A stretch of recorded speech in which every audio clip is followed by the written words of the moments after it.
Hello everyone, this is Jamela over at Viva La Vintage for your home. Thank you again for tuning in for another episode of Living the Lifestyle of the Thrift and Famous. Today's episode, I'm going to show you how I saved thousands of dollars thrifting my house into a home. This is the Chase Lounge that started it all for me, where I wanted to switch my living room into a more Afro Boho feel. And this was a spark for me. Now this piece was gifted to me, but I did invest in having it reupholstered, and of course the wood was oiled and everything else. But this is what this is when I decided to change my room around and make it more into a Afro Boho style. So from that point on, I began thrifting all my items to create the look. Now when you're curating a space with thrifted finds, be patient because it's not something that's going to happen overnight, but you also need to be mindful and be on a watch for things that will fit your style when you're out there. So don't pass up on things just because they may need reupholstery or maybe some woodwork done on them. Don't overlook those damaged items because they may be your diamond in the rough. Now I'm not going to include the cost of the chase in this amount that I'm saving because it was gifted, but I did see some online and they're running about in between $5,000 to $10,000 a piece this old. But I will start with this buffet. Now I did find this buffet for $75 at an indoor flea market. It was a perfect match to go into the living room, and it held all my music, which was very important for me because I was looking for storage. So to luck up and find an antique piece like this was a fabulous find.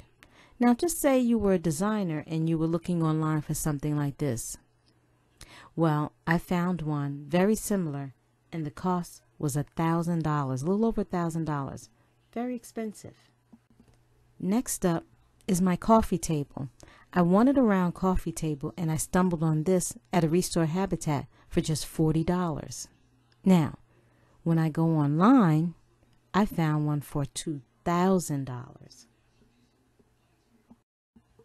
I was amazed at how much I saved. Now next up are my etagères.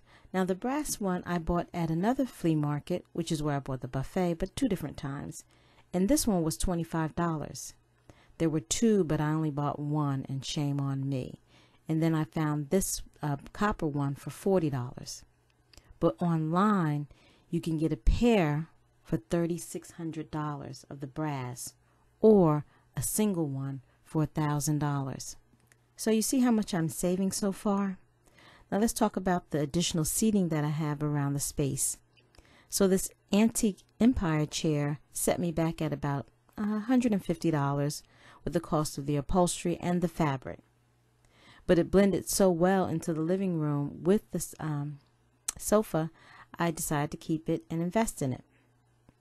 So, but when I go online to look for an Empire chair, they're selling at about $400.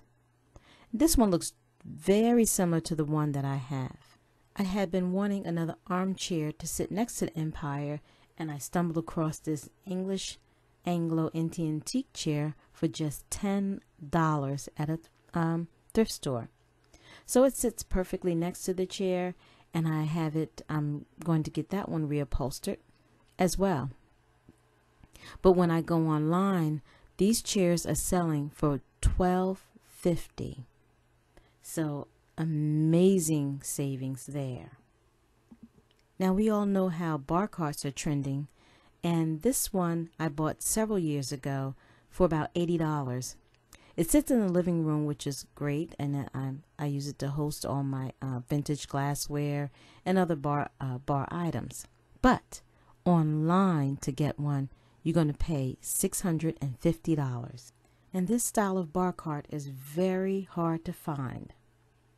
Now next up, a few years ago, I saw this Antler Tray featured on Taylor Burke Home online, but I was not going to fork over $490 for one, so I found a tray for $2, and I already had marble contact paper and the antlers, So I created one myself for under $10.